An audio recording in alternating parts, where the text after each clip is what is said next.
사랑하는 우리 성도님들 모두 건강히 잘 지내고 계신지요? 영암 365 성경 통독이 계속되고 있습니다. 사실 우리는 그 말씀의 홍수 한가운데 지내고 있다, 이렇게 말할 수 있겠습니다. 굉장히 다양한 방식으로 말씀을 풍성하게 접하게 되는 저희들이지만, 그럼에도 불구하고 중요한 것은 그 말씀, 나에게 주어진 그 말씀이 나의 말씀이 되는 그 경험이 우리 가운데 계속되어야 한다는 것입니다. 가장 소중한 경험 중에 하나는 여기저기서 이렇게 접한 말씀들이 내 안에서 서로 연결되는 것을 경험하는 것. 성경을 성경으로 풀어 쓴다, 해석한다는 말이 있는데, 그것은 바로 그러한 경험을 일컫는 것입니다. 정말 나의 존재를 통과해서 나의 삶 가운데 하나님으로부터 주어지는 그 말씀이 나에게 밝히 드러나는 그러한 경험, 그러한 경험이 우리 정말 특별히 어려운 이때에 우리 성도님들에게 꼭 있었으면 좋겠다 하는 그런 바람이 간절합니다. 늘 하나님의 말씀을 마주할 때에 하나님을 기억하고 그것을 소중히 여기는 마음으로 대하시면 반드시 그런 은혜가 우리 성도님들에게 주어질 줄 믿습니다. 오늘은 저와 함께 에스겔서에 대해서 살펴보시겠습니다. 먼저 저자와 이 책의 기록 시기와 구성에 관하여 알아보겠습니다. 에스겔은 나이 30의 제사장으로서 제사장이 될 사람으로서 예언자로 부르심을 받았습니다. 이 제사장이자 예언자인 에스겔은 여호야김의 반란 이후 597년 느부갓네살이 예루살렘을 점령했을 때 바벨론으로 사로잡혀간 포로들 중에 한 사람이었습니다. 민수기 4장 3절을 보시면 제사장 직무는 만 30살이 되었을 때부터 시작된다, 이렇게 규정하고 있는데, 그 시기에 바로 이 에스겔이 딱 갓 30이 된 그런 즈음이었다라는 것을 알 수 있습니다. 그럼에도 불구하고 그는 제사장 직무를 수행할 수가 없었습니다. 나라의 상황이 그러했기 때문이죠. 따라서 에스겔의 활동 시기는 우리가 비교적 정확하게 알 수 있는데, 대략 주전 593년, 그리고 약 4년 후에 597년이 바벨론에 의해 예루살렘이 점령되었던 것이죠. 그리고 586년 뒤에 이제 저희가 살펴보시겠지만 예루살렘 성전이 이제 완전히 파괴되는 그 사건이 벌어지고, 그것을 또 좀 지나서 573년까지 이렇게 활동했다, 이렇게 좀 그 기간을 특정할 수 있는 그런 면을 가지고 있습니다. 그는 이주지에서도 벌어진 이 상황의 이유, 다시 말해서 유다가 하나님의 백성이 하나님께 범죄함으로 이와 같은 고난이 그들에게 닥쳤음을 그 포로민들에게 계속해서 일깨워야 하는 그러한 역할을 수행해야겠습니다. 여러분, 우리는 그것이 너무 이렇게 분명한 것처럼 볼 수 있지만, 사실 그러한 역할을 감당해야 되는 그 에스겔의 그 곤욕이 얼마나 극심했겠습니까? 그리고 이제 그런 활동 중에 뒤에서 또 다루게 되지만, 이스라엘 사람들의 어떤 그 중심, 정신의 기둥이라고 할 수 있는 그 성전, 가장 결정적인, 가장 소중한 그 성전이 파괴됐다는 그 소식을 유배지에서 그들의 잘못을 지적하는 가운데 접하게 되는, 그런 사실은 너무나 이렇게 비극적인 그러한 삶을 살아야 됐던 인물이 바로 이 사람 에스겔이었다, 이렇게 말씀드릴 수 있습니다. 여러분, 우리가 한글 성경에서는 이렇게 금방 잘 드러나지 않지만, 이제 에스겔서의 특징 중에 하나가 바로 1인칭, 나는, 이러한 그 이제 주어로 기록된 그런 예언서라는 것입니다. 따라서 이 책에서는 그 예언자 본인이 가졌던 어떤 심상들, 다시 말해서 두려움, 공포, 고뇌, 불안 같은 것을 이렇게 예민하게 드러내고 있고 저희도 그것을 충분히 잘 이렇게 느낄 수 있는 그런 책이다. 이렇게 말씀드릴 수 있습니다. 특별히 또 이 책 에스겔서는 굉장히 그 문학적 완성도가 높은 책이라고 할 수 있는데 여러분 우리가 그 성경의 각 권을 읽으며 이것을 파악하기는 무척 쉽지는 않지만 그 한 책을 구성함에 있어서 이제 그 당시에 분명한 의도를 가지고 고안된 어떤 문학적 장치들, 그러니까 에도가 같은 경우에는 그 상실을 슬퍼하는 그것을 기리는 그러한 노래가 아니겠습니까? 에도가 그 다음에 우화나 알레고리는 일종의 비유라고 할 수 있죠.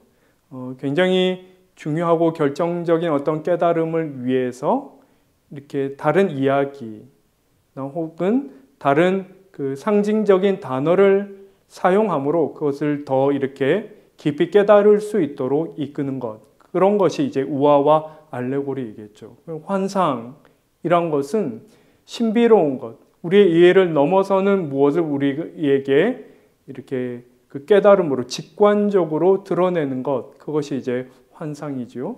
예언자적 행위들이 있습니다. 그러니까 주로 말을 통해서 그 하나님의 뜻을 전하는 것, 대언하는 것이 예언자이지만 사실은 쉽게 말해서 말이 잘 먹히지 않을 때가 있는 것이죠. 말만으로는 그 듣는 이들의 청자들의 마음을 움직이기가 어려운 때가 있는 것이죠. 많은 것이죠. 그런 때에는 어떻게 하는 것입니까? 매우 예사롭지 않은 행동을 통해 정말 말하고자 하는 바를 결정적으로 보여주고 일깨우는 그런 예언자적 행위들이 있는 것입니다. 그런 것들이 이 에스겔서에 두루 이렇게 나오는 것을 저희가 또한 볼 수 있고요. 아주 명료하게 정리된 아주 체계적으로 진술하는 그런 역사적, 신학적인 진술들뿐만 아니라 또 이제 그 제사장 출신이지 않습니까? 법률이라든지 의례 그리고 제사장 규례와 같은 그런 규칙들, 법규들에 대해서도 이렇게 두루 해설하고 있는 것이 이 책 에스겔서라고 할 수 있습니다. 그 외에도 맹세, 속담, 격언과 같은 굉장히 다양한 문학적인 그 장치들을 다 두루 활용하여서 그 전하고자 하는 말을 다양한 방식으로 보다 분명하게 이렇게 전하고 있는 책이 바로 이 책 에스겔서가 되겠습니다. 에스겔서의 내용은 크게 세 가지 내용으로 분류할 수 있습니다. 먼저 예언자 자신이 살던 그 시대에 그 시점에 속한 그 시점을 향하여 주어지는 예언의 말씀을 전하고 있고요. 그리고 이스라엘 그 하나님의 백성과 관련된 그 주변의 이방 민족들에 대한 긴 심판의 예언이 기록되어 있습니다. 그리고 지금 그 이스라엘의 가장 비참한 시기였죠. 그 시기가 그것을 넘어서는 먼 미래에 지금 고난을 당하고 있는 우리를 향하여 행하고 계시는 그리고 우리에게 약속으로 주어져 있는 그 하나님의 회복과 축복에 대해서 이 책 에스겔서가 언급하고 있다. 이렇게 볼 수 있겠습니다. 먼저 이제 에스겔서를 두루 한번 이제 조금 더 자세히 살펴볼 텐데요. 1장에서 3장 사이에서는 그 에스겔에게 예언자직이 주어지는 그 내용이 기록되어 있는데 기억할 만한 것은 그룹들 이제 저희들이 생각할 땐 천사들을 연상하시면 되겠죠. 그 그룹들이 이끄는 전차를 타고 하나님이 자신의 영광을 그에게 드러내신 이후에 에스겔을 예언자로 부르시는 것이죠. 그러니까 하나님이 이렇게 하시는 것은 그만큼 이 예언자직이라는 것이 특별히 이 시대에 더더욱 어려운 것이었기 때문에 그에게 용기를 북돋아주며 그를 격려하시는 차원에서 이렇게 그를 예언자로 부르셨다. 저희가 이렇게 생각할 수 있겠습니다. 4장에서 24장까지는 다른 누가 아닌 이제 막 나라가 외세에 의해 멸망하는 것을 경험하고 매우 수치스럽게 주로 이제 소위 고위층들이 포로로 잡혀가는 그러한 일을 경험하고 있는 그 유다 백성들, 그러니까 하나님의 백성들 이스라엘인 것이죠. 에게 주어진 그 심판, 주로 이제 그 내용은 심판이었다는 것입니다. 그 심판의 예언이 4장에서 24장 사이에 기록되어 있습니다. 거기에 이제 그 예언자적 행위 중에 하나로서 예루살렘이 처참하게 포기당하는 장면을 토판에, 당시에는 지금처럼 이렇게 종이, 매끈한 종이 같은 것이 있는 때가 아니었죠. 이렇게 기록을 남긴다는 것이 무척 어려운 때였는데 그것을 아주 분명하게 토판에 이렇게 새기는 그런 예언적 행위가 있었고, 7장에서는 이 예언자를 통해서 이스라엘의 멸망하였음이 아주 직접적으로 분명하게 선포되는, 선언되는 그러한 장이 포함되어 있고요. 8장에서 11장 사이, 그럼에도 불구하고 하나님의 영광이 무너진 그 예루살렘 성전을 떠나는 그런 환상을 통해서 성전의 파괴, 성전이 그 예루살렘 성전이 파괴될 것이라는 것이 미리 예견되지만, 그럼에도 불구하고 마지막에는 하나님께서 전차를 이끄는, 하나님이 탑승하실 그 전차이죠. 그룹들을 만나시고 예루살렘 동편 산 위에 계시는 모습이 환상으로 주어지는 것입니다. 이것이 무엇을 의미하겠습니까? 하나님이 예루살렘 성전이 파괴되었다고 해서 자신의 백성들과 함께 하시는 하나님의 임재가 그들을 떠나는 것은 아니라는 것이죠. 이스라엘 사람들은 그 성전의 파괴를 그와 같이 인식했지만 환상이 드러내는 것은 무엇입니까? 그러한 어려움, 그러한 고난에도 불구하고 하나님이 그들을 떠나신 것은 아니며 여전히 그들 가운데 임재하여 계심을 드러내는 환상이 바로 이 환상이었다라는 것이죠. 특별히 이 예언의 부분, 마지막 부분에 아주 그 에스겔 하면 우리가 떠올리게 되는 그 비극적인 사건, 에스겔의 아내의 죽음에 관한 그 슬픈 기록인데, 기록이 이제 15절에서 27절 사이에 기록되어 있는데요. 이 사건조차도 사실은 굉장히 저희로선 너무나 가혹하다, 그런 생각을 하기 마련이지만, 이 사건조차도 하나의 어떤 표징으로 하나님이 이렇게 사용하시는 것을 저희가 이 기록을 통해서 확인할 수 있는데, 그것은 다름 아닌 사랑하는 아내의 죽음에도 불구하고 그것을 드러내어 슬퍼하지 말 것을 명하시는 것이죠. 그렇게 하시는 이유가 무엇입니까? 597년 예루살렘 성전이 파괴되었다는 그 소식이 이 포로민들에게 전하여질 것인데, 그때 이들의 입장이 어떠한 것입니까? 그것이 거의 그들에게는 그 정신을 붕괴시킬 정도의 큰 충격임에도 불구하고 그것을 드러내어서 그 슬픔을 표현할 수 없는 그런 처지에 있는 것이죠. 그것을 미리 예견하기 위해 그 아내를 잃은 에스겔에게 슬퍼할 것을 금지하는, 그 슬픔을 드러내는 것을 금지하시는 이 굉장히 그 과중한, 너무너무 이렇게 마음이 아픈 그런 명이 주어지는 것입니다. 그런데 그 4장에서 24장 사이에 벌어진 이 모든 비극적인 사건의 원인이 어디에 있다라는 것입니까? 하나님의 사람들 안에 있는 그 죄, 특별히 하나님이 아닌 다른 것을 섬기는, 다른 것을 갈망하는, 다른 것을 뒤쫓는 그 우상 숭배에 있다라는 것입니다.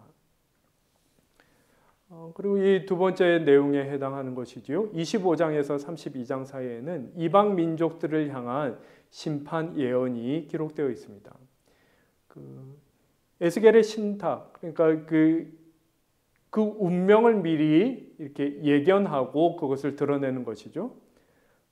그 에스겔의 그 하나님으로부터 주어진 신탁이 암몬, 모압, 에돔, 두로 그리고 애굽이라고도 하는 이집트, 그 다음에 레바논을 향했던 것이죠. 이 국가들, 특별히 그 유다의 멸망과 예루살렘의 파괴에 관여하고 또 그것을 기뻐했던, 그리고 그 유다의 적들을 도와준 국가들의 심판이 주어지는 것입니다. 한번 보십시오. 근본적인 원인은 그 하나님의 사람들의 죄에서 비롯된 것이지만 그 하나님의 사람들의 고난을 기뻐하고 그것을 부추긴 이방 민족들 또한 하나님의 심판을 비껴갈 수 없다라는 것입니다. 특히 예루살렘 멸망에 직접적으로 관여하며 그것을 공모한 두로에 대해서는 다른 그 민족들에 대해서는 굉장히 짧은 심판이 기록되어 있는 반면 두로에 대해서는 굉장히 길게 그 심판이 아주 가차없는 그 심판이 이제 기록되는 것을 저희가 볼 수 있습니다. 이어서 33장에서 48장 사이에는 심판 이후 유다와 예루살렘에 임할 축복의 말씀이 기록되어 있습니다. 예루살렘이 파괴되었기에 미래의 도성과 그러니까 새로운 도성과 하나님의 백성에 초점이 맞춰져 있습니다. 그 미래의 하나님의 그 미래에 새로이 주어질 그 성전과 그 백성들에 초점이 맞춰져 있다라는 것이죠. 예루살렘의 회복에 대한 예언적 서술은 매우 상징적인 언어로 서술되어 있습니다. 그러니까 이 상징적인 언어라는 것은 기능은 이런 것입니다. 잔뜩 어떤 강박적인 사고에 이제 빠져 있는 사람, 지금 그 에스겔과 그 주변의 유다 백성들, 그 포로민들에게는 어떤 것이겠습니까? 하나님이 우리를 포기하셨다. 우리를 버리셨다. 우리는 다시 재개할 수 없을 것이다. 누구도 저 거대한 제국들의 그 권력, 그 힘을 넘어서지 못할 것이다. 이런 생각이, 그런 확신에 사로잡혀 있을 때에 이 상징적인 언어가 그들 안에서 어떤 작용을 하는 것입니까? 그들만의 그 생각을 넘어서서 그러나 지금 이 순간에도 모든 역사를 주관하는 분은 하나님이심을 생각할 수 있도록, 그 생각의 문이 트일 수 있도록 그것을 개방하는, 각성시키는 그런 역할을 하는 것이 상징적인 언어인 것이죠.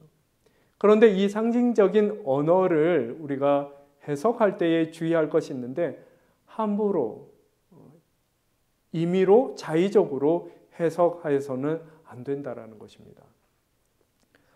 이 에스겔의 이 미래에 대한 예언이 흔히 이제 귀환 후 제2성전이, 그 두 번째 성전이 건축되지 않습니까? 그것을 통해서 그 에스겔의 예언이 성취되었다 보기 어려운 것은 에스겔에 의해서 예언된 그 미래의 새로운 성전, 그 묘사된 그 성전과 실제로 굉장히 이렇게 어려운 상황에서 지어진 이 제2성전을 직접적으로 연결하기엔 너무 맞지 않는 부분이 있는 것이죠. 이러한 차이를 고려할 때 그 에스겔이 지금 예언하고 있는 그 미래의 도성은 어떤 물리적인 건물이라기보다는 하나님의 현존이 하나님의 백성들 가운데 여전히 그리고 영원히 임하신다 하는 그것을 의미하는 것이다. 이렇게 보는 것이 훨씬 그야말로 성경적인 해석이다. 이렇게 볼 수 있다라는 것입니다.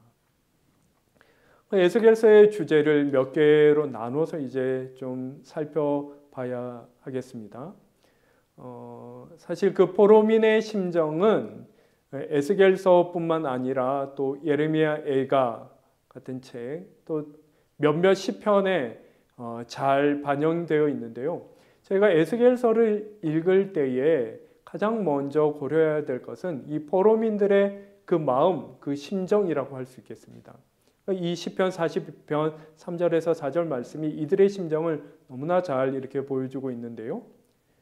뭐라고 얘기하고 있는 것입니까? 사람들이 종일 내게 하는 말이 내 하나님이 어디 있느뇨 하오니 내 눈물이 주야로 내 음식이 되었도다. 내가 전에 성의를 지키는 무리와 동행하여 기쁨과 감사의 소리를 내며 그들을 하나님의 집으로 인도하였더니 이제 이 일을 기억하고 내 마음이 상하는도다.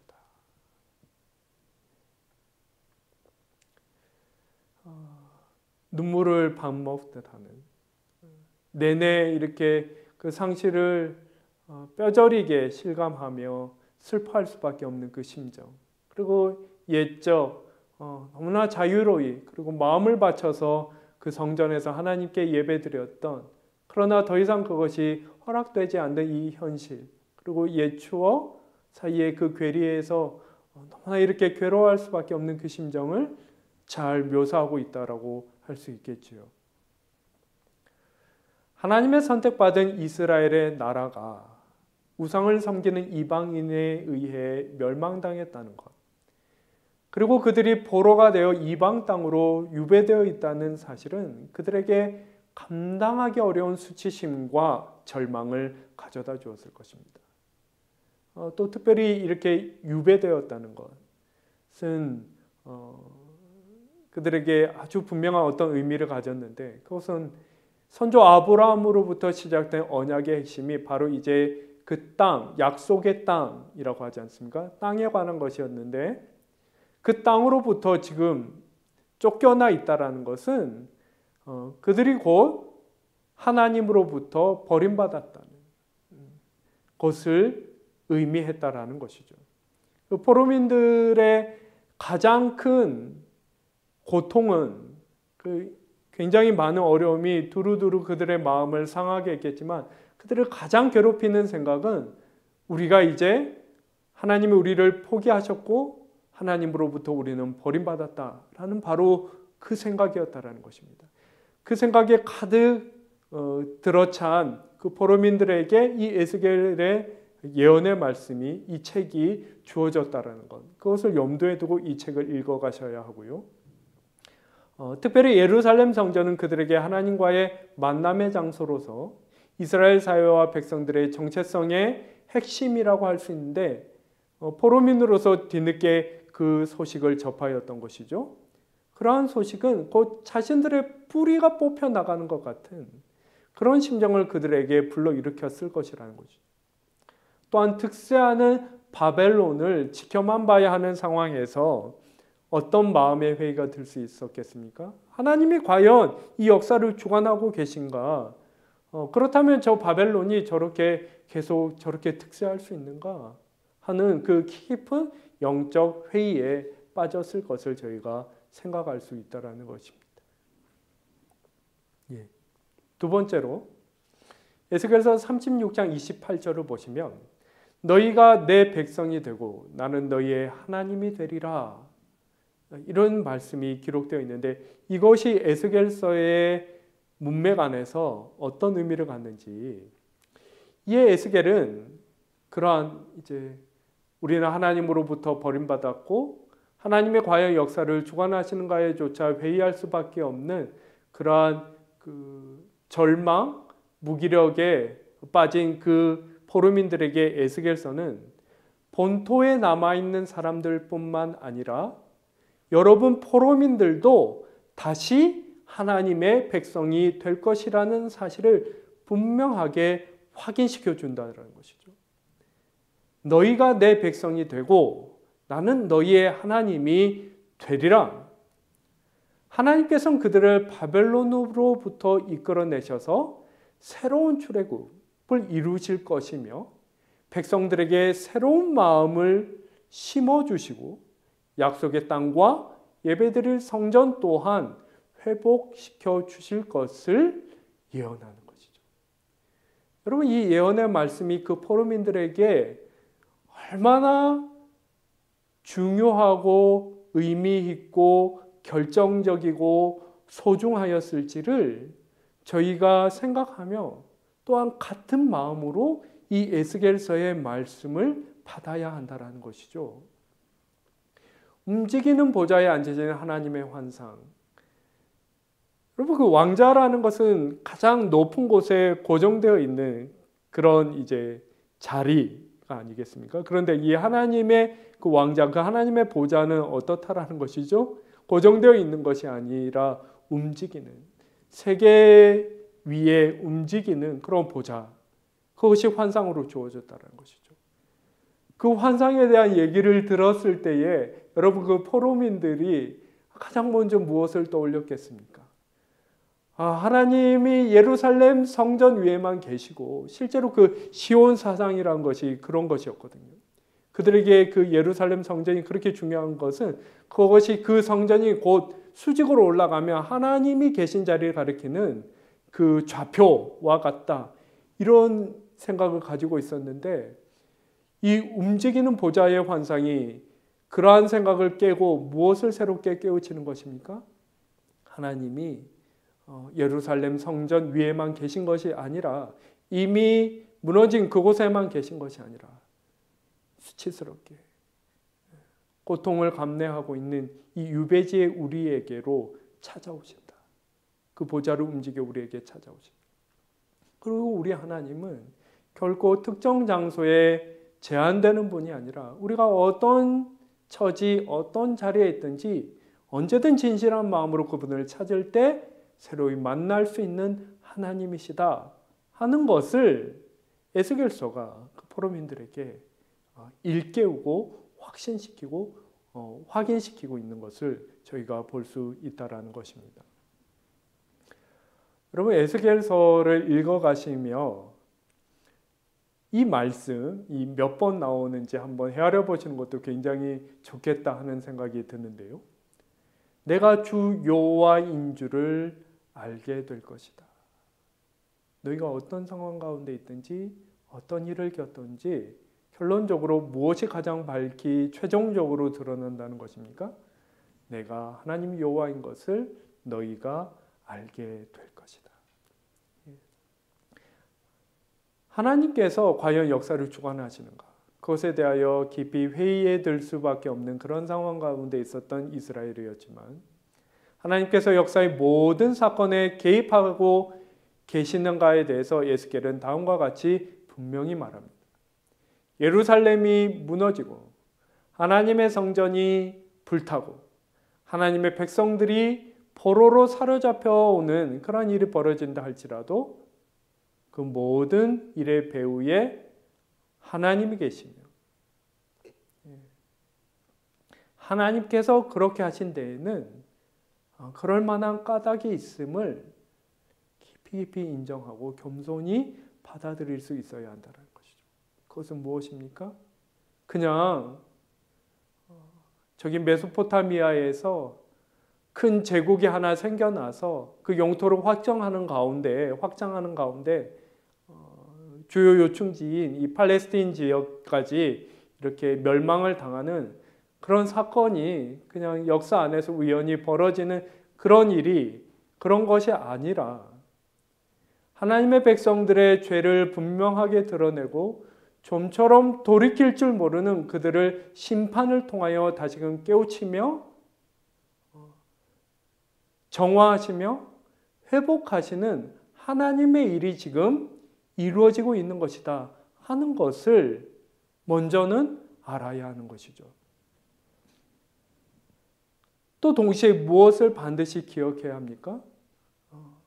심판의 대상이 되었음에 절망하며 자포자기하는 것이 아니라 반대로 포로들이 돌아오고 이방 백성들이 굴복하는 때에도 이스라엘을 괴롭히고 멸망시켰던 이방 그 민족들이 패퇴하고 하나님의 백성들이 회복되어 다시금 그 언약의 땅으로 돌아오고 그들 가운데 새로운 성전이 주어지고 거기에서 하나님을 예배하게 되는 그 일이 반드시 이루어질 것인데, 그 또한 이스라엘이 하나님 앞에 합당해서 그러한 회복의 은혜가 주어지는 것이 아니라 하나님께서 스스로 세우신 그 언약에 충실하시기 위해, 그리고 진정 하나님이심을 그 영광을 드러내시기 위해 그렇게 하신다는 것을 기억해야 한다라는 것을 동시에 에스겔은 말하고 있다라는 것이죠. 그래서 이 말씀, 내가 주 여호와인 줄을 알게 될 것이다 하는 이 말씀이 에스겔서 안에서 자그마치 60회가 넘게 반복되고 있다는 것입니다. 이스라엘 백성뿐만 아니라 모든 이방 민족이 야훼 하나님이 유일한 하나님이심을 알게 되는 것이다. 이 모든 일을 통하여서 그것이 가장 분명하게 최종적으로 드러날 것이다 는 것을 에스겔서가 말하고 있다라고 할 수 있겠습니다. 마지막으로 제가 유진 피터슨 목사님 메시지 성경에 각권 앞에 붙어 있는 이제 서문을 무척 좋아하는데요. 에스겔서 서론 가운데 제가 발췌한 내용을 말씀드리겠습니다. 유진 피터슨이 에스겔서를 염두에 두고 이렇게 말했습니다. 하늘이 무너져 내리는 것 같은 재난을 만나면 사람들은 다양한 반응을 보이는데 그 중에서도 가장 특징적인 두 가지 반응은 바로 부정과 절망이라는 것입니다. 부정은 어떤 것입니까?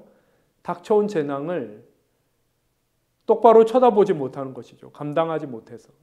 그래서 그것을 인정할 줄 모르고 아예 눈을 돌려버리는 것, 그것이 이제 부정해버리는 것입니다. 반면에 절망은 닥쳐온 재난 앞에서 몸과 마음이 마비돼서 마치 세상이 종말이라도 온 것처럼 그렇게 움츠러드는 그런 반응이 바로 절망이다 이렇게 얘기합니다. 그런데 에스겔은 어떻게 했다라는 것입니까? 부정하지도 절망하지도 않고 에스겔은 그것을 있는 그대로 직면했다는 거죠. 백성들이 보지 못했던 것을 이 사람 에스겔은 보았는데 그는 그 재난 가운데 일하고 계신 하나님을 보며 여러 가지 환상들, 1장의 무시무시한 생물들, 그리고 2장에 먹을 수 없는 책, 또 37장에 우리가 너무나 좋아하는 그 되살아난 뼈들에 관한 그 환상, 그 이미지를 사용해서 일어나고 있는 일의 비극에도 불구하고 하나님의 일하심을 때로는 굵직굵직하게, 때로는 너무나 세밀하게 그려냈다 이렇게 말하고 있는 것이죠. 부정하는 쪽을 택한 자들은 재난을 재난으로 인정하기를 거부했습니다. 있을 수 없는 일이라는 반응인 거죠. 하나님께서 그런 끔찍한 일을 그들에게 허락하셨을 리가 없다는 것이었습니다. 그러나 에스겔은 그들에게도 분명하게 보여줬습니다. 재앙이 실제로 우리에게 닥쳤다 하는 것, 그리고 하지만 하나님께서 그 재앙 속에서 일하고 계신다. 그 재난을 주권적으로 그 뜻과 계획을 따라 사용하고 계신다 하는 것을 아주 분명하게 드러냈다라는 것이죠. 그 어떤 상황에서도 우리는 하나님을 붙들 수 있음을 보여주는 것입니다. 부정과 절망은 하나님의 백성이 그 정체성을 잃게 만드는 위험한 요소였다라는 것이죠. 그러나 에스겔의 이러한 그 깨우침에 반응하여서 하나님으로부터 그들에게 임하는 그 말씀을 겸손하게 받아들인 사람들은 모든 위기를 지날 수 있었다라고, 극복할 수 있었다 이렇게 얘기합니다. 재난의 세월의 끝, 그러나 그것이 막연히 감당해야 할 고통인 것만은 아니었으며 믿음의 연단이었음을 드러냈을 때 그들은 전혀 새로운 활력이 넘치는 하나님의 백성이 되어 있었고 그 일에 이 에스겔의 몫이 그 역할이 매우 결정적이었다. 여러분, 그 포로민들의 그 형편과 그 마음이 얼마나 고통스러웠겠습니까?